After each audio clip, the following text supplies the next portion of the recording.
안녕하십니까. 연대적인 관점으로 바라본 교사들을 위한 구약성경개관 2학기 강의를 맡은 광주동북교회 이선지 형제입니다. 1학기에 이어서 2학기에도 이 같은 주제로 성도님들을 만나게 된 것을 진심으로 기쁘게 생각하고, 성도님께서 이 강의를 통해서도 1학기에 이어서 구약성경을 바라보는 전체적인 관점 또는 맥에 대해서 이해도가 더 깊어지시는 시간이 되기를 진심으로 소망합니다. 2학기에 우리가 주로 다루게 될 성경은 문학적 분류상 예언서 또는 선지서로 분류되는 부분입니다. 이 예언서는 구약성경에서 서사 문학에 이어서 두 번째로 많은 분량을 차지하고 있습니다. 제가 1학기 때 사무엘기와 열왕기를 다루면서 잠깐 선지서에 대해서 언급을 했었는데요. 이 선지자들의 사역은 주로 왕들과 결부가 많이 되기 때문에 함께 흐름상 살펴보는 것이 유익하다, 이런 말씀을 잠깐 드렸습니다. 그래서 오늘 1강의 주제가 왕과 선지자들인데요. 이 주제로 여러 강의를 2학기 때 함께 다루고자 합니다. 그래서 이를 위해서 우리가 예언서 그리고 선지자들에 대해서 먼저 좀 알아볼 필요가 있겠습니다. 선지자들은 크게 전기 선지자와 후기 선지자로 구분을 할 수가 있습니다. 전기 선지자는 성도님들께서 잘 아시는 바와 같이 구약성경에서 활약을 했던 선지자들 중에서 크게 기록을 남기지 않고 활약했던 선지자들을 총망라한다고 생각하시면 되겠고요. 우리가 2학기 때 만나볼 대선지서 그리고 12개의 소선지서를 기록한 자들은 대부분 후기 선지자로 분류가 된다, 이렇게 생각을 하시면 좀 편하게 생각하실 수 있겠습니다. 이들은 선지자 또는 선견자 또는 하나님의 사람이라 이렇게 불렸는데요. 이것은 선지자들의 정체성과 대단히 깊은 연관을 맺고 있는 그러한 이름들이라고 할 수가 있겠습니다. 1학기 때 우리가 성경 전체의 이야기는 왕의 이야기다, 이런 말씀을 드렸고요. 좀 더 그 목적을 세분화해서 생각을 해보면 하나님의 주권이 회복된 하나님의 나라를 통한 하나님의 영광이다, 이런 말씀을 드렸습니다. 이제 우리가 세대 구분해서 왕정시대로 들어오면서 이게 하나님의 나라가 세워지게 되고 가시적으로 이 땅에요. 그 나라를 다스리는 왕들, 특별히 이스라엘의 왕은 그 정체성이 하나님의 나라를 대리 통치하는 대리 왕들이다, 이렇게 말씀을 드렸었죠. 이 왕들이 추구해야 되는 것은 단연코 하나님의 영광인 것입니다. 그런데 이 왕들이 어떤 여러 가지 이유에 의해서 본연의 목적을 잊어버리고 다른 길을 걷게 됐을 때 하나님께서 그분의 종, 선지자 또는 선견자, 하나님의 사람이라고 불리우는 이 예언자들을 보내셔서 그들을 일깨우고 그들의 신앙이 다시 회복될 수 있도록 돌이키는 역할을 하신 것입니다. 이런 관점에서 봤을 때 이 선지자들이 성경 내에서 차지하고 있는 위치는 하나님의 친권 대사다, 또는 하나님의 대리인 또는 대변인이다, 이렇게 말씀을 드릴 수가 있겠고요. 그 선지자들이 자신들이 활동했던 내역들을 기록한 책이 바로 예언서 또는 선지서라고 할 수 있겠습니다. 이렇게 보게 됐을 때 우리가 선지서의 또는 예언서의 성경 전체의 맥 안에서의 위치라고 할 것 같으면 그것은 하나님께서 그분의 영광이 침해를 받고 위기 상황이 있을 때 그분의 종들을 보내셔서 다시 본연의 목적으로 회귀시키는 그러한 목적으로서 주어진 책이 이 예언서다 또는 선지서다, 이렇게 볼 수가 있겠습니다. 이들은 다양한 신분을 가지고 있었는데요.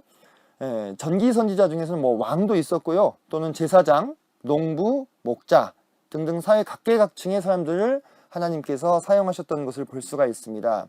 이들은 앞서 제가 말씀드린 것처럼 하나님의 말씀을 선포하고 다가올 미래의 심판과 예언들을 선포했습니다. 그리고 여러 가지 상징적인 행위를 통해서 하나님의 메시지를 세우기도 했고요, 나라들을 폐하기도 하고 왕을 세우기도 하는 등 대단히 어떤 큰 사이즈의 일들을 감당했던 것들을 볼 수가 있습니다. 구약의 예언서들은 대부분 후기 선지자들에 의해서 편찬이 되었는데 크게 둘로 구분이 됩니다. 대선지서와 소선지서인데요. 이것을 분류하는 기준은 어떤 예언서의 분량이라든지 또는 그 예언의 어떤 크기, 규모, 이런 것들을 통해서 분류할 수 있습니다. 대선지서는 이사야, 예레미야, 에스겔, 다니엘, 여기에 에레미야, 에가를 포함해서 크게는 4권 또는 5권으로 볼 수가 있습니다. 그리고 그에 비해서는 작은 분량을 차지하고 있는 12권의 소선지서로 이루어져 있는 것을 볼 수가 있습니다.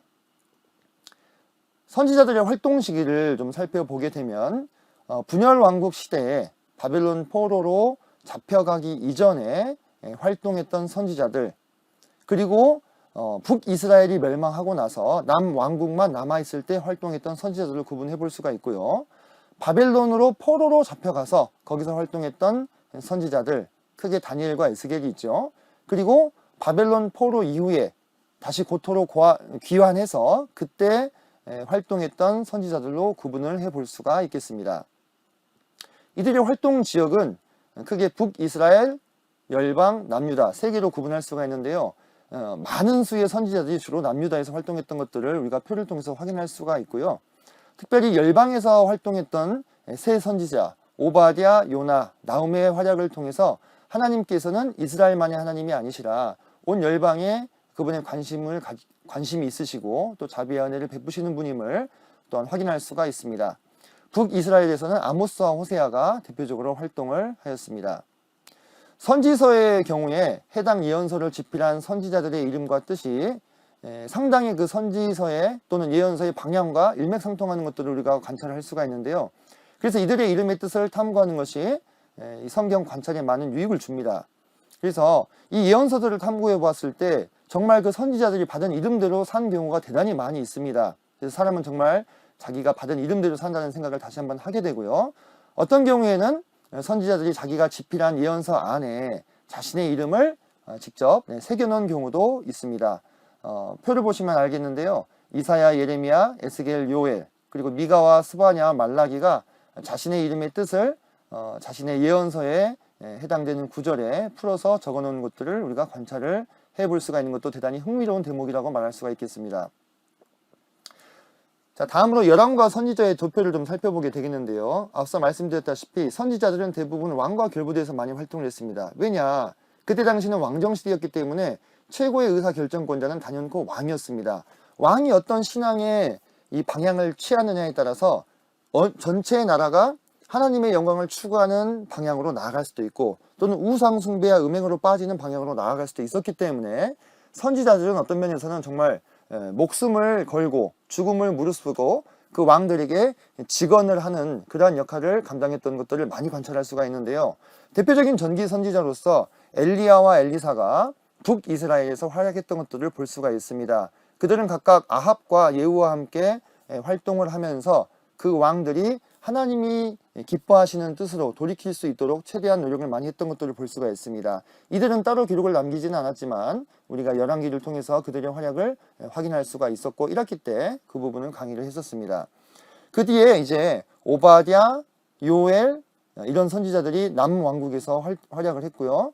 또 요나는 아수르의 수도였던 니느웨에서 활약을 하면서 열방의 선지자로서의 모습을 우리에게도 보여주고 있습니다.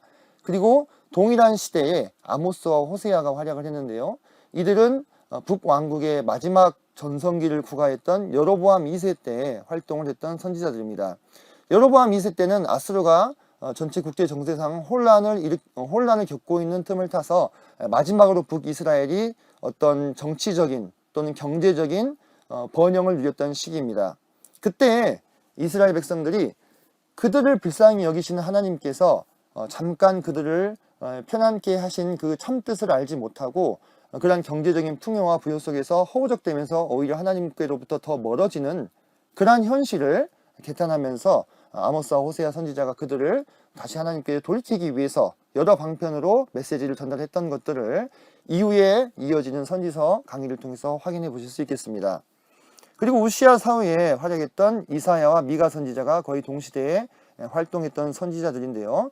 이들도 남유다에서 나름대로 자신들에게 맡겨진 소명을 따라서 주로 이사야는 상류층 또는 왕들이라든지 또는 통치자들을 대상으로 활약을 했었고 또 미가는 그보다는 훨씬 더 서민층에게서 하나님의 메시지를 전달하는 메신저로서 역할을 했던 것들을 볼 수가 있습니다.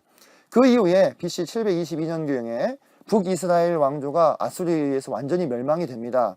그러한 모습들을 다 보고서도 남유다의 어리석은 왕들은 때로 우상 숭배를 행하면서 하나님께서 이들에게 왕의 자리를 맡겨주신 그 목적, 본래의 목적인 하나님의 영광을 추구하는 데서 멀어지게 됐을 때 하나님께서는 각각의 왕들에게 자신의 종들을 보내주셔서 일깨우시는 것을 우리가 확인할 수가 있습니다. 그래서 므낫세 시대에는 나훔이, 또 요시야 시대에 스바냐, 예레미야가, 그리고 그 뒤에 이어지는 시대에 하박국과 하박국이 또 활동하는 것들을 우리가 볼 수가 있는데요.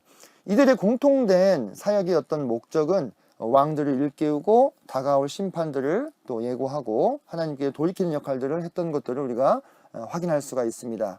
그 뒤에 이제 남유다마저도 BC 586년경에 바벨론에 의해서 멸망되는 것들을 우리가 확인할 수가 있는데요. 포로된 이스라엘 사이에서 다니엘과 에스겔이 선지자로서 역할을 하게 되고요. 그 뒤에 이제 70년의 바벨론 유수가 끝나고 돌아온 이스라엘 백성들 안에서 학개와 스가랴가 활약하는 것들을 보게 됩니다. 그리고 구약의 예언의 마지막 주자죠. 말라기가 마지막 예언서를 집필하면서 이 구약 성경의 예언서가 마무리가 되는 것들을 우리가 확인을 할 수가 있겠습니다. 네, 다음으로 12소선지서를 기억하는 방법에 대해서 좀 설명을 드리도록 하겠습니다. 이게 소선지서가 12개나 되다 보니까 그 이름들을 기억하시는 것도 쉬운 일이 아닌데요. 제가 1학기 때도 그 안내를 드렸던 방법인데 첫 글자를 따서 외우는 방법을 우리가 아크로스틱이라고 했습니다. 학교 다닐 때도 많이 써보셨죠? 12소선지서를 외울 때도 동일한 방식을 쓸 수 있는데요. 먼저 성경에 배치되어 있는 배치 순서대로 외우는 방식이 하나가 있고요. 다음으로 우리가 지금 살펴보고 있는 성경 개관은 연대순에 의해서 살펴보고 있으니까 그 소선지서가 집필된 순서에 따라서 또 외우는 방식이 있겠습니다. 먼저 첫 번째 방식을 살펴보면 첫 글자만 따서요. 한번 따라해 보시기 바랍니다. 호열, 아오yon, 미나합습, 학승말 이렇게 외우시면 됩니다. 한 번 더 해보실까요? 호열, 아오yon, 미나합습, 학승말. 각각의 첫 글자에 대응되는 소선지서들이 있겠죠. 호는 호세야, 요엘, 아모스, 오바댜인데 오바다리를 줄이면 오비라고 쓰는데요. 그렇게 쓰면 읽기가 대단히 힘듭니다. 그래서 그냥 오로 기억을 하시면 되겠습니다. 오바댜, 요나, 그리고 미나합습. 미가, 나훔, 하박국, 스바냐. 그 다음에 학승말, 학개, 스가랴, 말라기. 이렇게 첫 글자를 따서 외우시는 방법이 있겠고요. 또 연대순으로 살펴보자면 기록된 연대순에 따라서 12소선지서를 재배열한 것입니다. 여기서는 3개씩 끊어서 외우게 되는데요. 한번 따라서 해보시면 좋겠습니다. 오열련, 아호미, 나스팝, 학승말. 마음속으로 계속 이렇게 되뇌이시면요 그냥 자연스럽게 외워집니다. 오열련, 아호미, 나스팝, 학승말. 이 경우에도 각각의 글자에 대응되는 소선지서들 확인하실 수 있겠죠. 오바댜, 요엘, 요나, 아모스, 호세야, 미가, 나훔, 스바냐, 하박국, 그리고 학개, 스가랴, 말라기가 되겠습니다. 이렇게 한번 기억해 두신다면요 2가지 경우를 다 사용하실 수가 있겠죠. 배치순으로도 쓰실 수 있고 또는 연대순으로도 기억하실 수 있겠습니다. 다음으로 우리가 예언서를 살펴볼 때 좀 중요한 개념 중에 하나가 있는데요.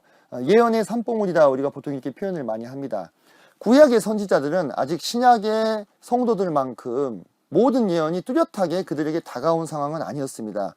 구약의 선지자들은 이렇게 생각을 하시면 됩니다. 그들이 하나님께 어떤 환상이나 꿈이나 또는 메시지를 들을 때 가까운 미래의 일과 먼 미래의 일이 근미래와 원미래의 일이 이렇게 겹쳐져서 보인다 이렇게 생각을 하시면 되겠습니다. 앞에서 봤을 때는 겹쳐져서 보이는데 이게 옆으로 보면 어떻게 되어 있습니까? 시간적으로 이 갭이 있는 것이죠. 근데 그것을 구약의 선지자들은 앞에서 겹쳐져서 봤기 때문에 가까운 미래에 일어날 일과 먼 미래에 일어날 일이 마치 연이어서 일어나는 것처럼 이 예언서가 기술되어 있는 것들을 볼 수가 있는데요. 그런데 이 첫 번째 가까운 미래의 일과 다음에 이어지는 먼 미래 사이에 거대한 시간의 골짜기가 있는 경우들이 있다고 하는 것입니다. 그래서 우리가 예언서를 관찰할 때에는 이런 부분들을 좀 유념해서 이 일은 주님께서 초림 때 오셔서 겪을 일들 또는 이 일은 주님께서 재림하셨을 때 겪을 일들 또는 일어난 일들 이런 것에 대한 좀 구분이 있으시다면 해석상에 있어서 많은 난제들을 해결하실 수가 있다 이렇게 좀 말씀을 드릴 수가 있겠는데요. 예언서를 좀 더 체계적으로 공부하시기 위해서는 이 개념을 좀 마음 가운데 생각하시면서 본문을 분류해 보시는 것도 큰 도움이 될 것이라고 생각이 됩니다. 제가 1학기 때도 강의 때 각각의 성경을 크게 몇 가지, 3가지에서 4가지 정도 꼭지를 잡아서 기억하시기 쉽게 안내를 좀 드렸었는데요. 우리가 대선지서, 애가 포함해서 5권에다가 소선지서 12권, 총 17권의 이 선지서에서 크게 관찰되는 대표적인 패턴이 4가지가 있습니다. 거의 대부분 이 패턴을 반복해서 본문이 이루어지고 있다, 구성되고 있다, 이렇게 보셔도 과언이 아니겠는데요. 어떤 패턴이냐면, 첫 번째, 죄를 고발하고 그 다음에 이 죄에 대한 심판을 예고합니다. 그러면서 이런 심판이 올 것이기 때문에 너희들이 회개해야 된다, 회개를 촉구합니다. 그리고 마지막으로 회복을 약속하는 그러한 패턴으로 크게 보면 예언서가 구분이 되어 있는 것을 쉽게 관찰을 하실 수가 있겠습니다. 요컨대 이런 것입니다. 만약에 우리가 본문을 본다고 한다면 이사야서 1장을 제가 가지고 왔는데요. 그 1장 안에 이렇게 4가지 패턴들이 구분이 되어서 나와 있다고 하는 것입니다. 지금 본문상에 제가 표시해 놓은 것은 그 해당되는 패턴과 일치하는 것은 아닙니다. 그냥 이렇게 된다는 것을 보여드리기 위함이니까 그냥 그 부분만 참조하시면 되겠습니다. 그래서 이런 식으로 계속해서 반복해서 죄를 고발하고 그에 따른 심판을 예고하고, 그러니까 너희들 회개해야 돼, 돌이켜야 돼, 회개를 촉구하고, 하지만 너희들 하나님께서 이렇게 회복시켜 주실 거야, 이와 같은 커다란 패턴 안에서 예언서가 진행이 되면서 그 안에 드문드문 대선지서에서는 서사적인 내용들도 들어가게 되고요. 다른 내용들이 이게 끼어들게 되는 것들을 우리가 관찰을 할 수가 있기 때문에 성도님들께서 예언서를 개관을 잡으실 때 커다란 줄기와 뼈대같이 이 4가지 패턴을 마음 가운데 기억하시고 보신다면 훨씬 본문을 심플하게 접근하실 수 있을 것입니다. 네, 이 부분은 넘어가도록 하겠습니다. 자, 그렇다면 우리가 그 커다란 4개의 패턴 중에서 4개 중에서 각각 2개씩을 묶을 수가 있겠는데요. 죄를 고발하고 회개를 촉구하는 부분은 어떻게 보면 예언자의 또는 선지자의 사역 중에서 선포에 해당됩니다. 지금 당장 그들의 현재의 상황에 대해서 이 부분이 이렇게 된다, 너희들은 지금 이런 잘못을 저지르고 있다, 그렇기 때문에 너희들은 회개해야 된다, 이런 이야기를 하고 있다면, 심판을 예고하고 회복을 약속하는 부분은 조금 더 미래에 있는 일들을 미리 이야기하는, 우리가 예언이라고 말하죠. 그 부분으로 크게 2가지로 또다시 분류를 할 수가 있다고 하는 것입니다. 그래서 예언으로 분류된 심판을 예고하고 회복을 약속하는 부분은 적어도 선지자가 그 말을 하는 시점에서는 미래의 일이기 때문에 지금 그때로부터 수천 년 지난 우리 관점에서 봤을 때는 그 선지자의 입장에서는 미래의 일이지만 이미 이루어진 일도 있고요. 그리고 장차 될 일도 있다고 하는 것입니다. 우리가 이 2가지를 구분해 보면서 예언서를 관찰할 때 이미 이루어진 부분에 대해서는 제가 1학기 때도 말씀을 드렸는데, 성서 역사, 성서 지리, 성서 문화의 도움을 받아서 성서 개관을 좀 더 풍성하게 살펴보겠다, 그런 말씀을 드렸는데요. 이런 성서 역사나 고고학을 통해서 이미 이루어진 일들을 우리가 검증해 볼 수 있고요. 장차 될 일에 대해서도 이미 하나님의 예언이 이와 같이 이루어졌다면 그 이후에 되어질 일들에 대한 예언도 문자 그대로 이루어질 수 있겠다라고 예언서를 검증해 볼 수 있는 것입니다. 자, 첫 번째 시간을 좀 정리를 해보겠습니다. 우리가 2학기 때 다루게 될 성경들 중에 대부분의 성경들이 선지서에 해당이 되기 때문에 우리가 예언서 또는 선지서에 대해서 많이 알아보고 있습니다. 이 선지서를 집필한 사람들은 대부분 후기 선지자에 해당이 되고요. 이들은 하나님의 친권 대사로서 또는 하나님의 대변인으로서 이 하나님의 나라가 추구하는 목적, 하나님의 영광을 추구한다고 하는 이 목적을 벗어난 왕들을 일깨우고, 또 죄악된 길을 걷고 있는 백성들을 일깨우고 그들을 본래의 목적으로 회복시키기 위한 역할들을 많이 감당했습니다. 이 예언서는 크게 4가지 기본 구조를 가지고 있는데, 죄를 고발하고 심판을 예고하고 회개를 촉구하고 회복을 약속한다고 하는 이 커다란 4개의 패턴 안에서 기술이 되고 있는 것들을 볼 수가 있습니다. 여기까지 해서 첫 번째 시간 마치도록 하겠습니다. 감사합니다.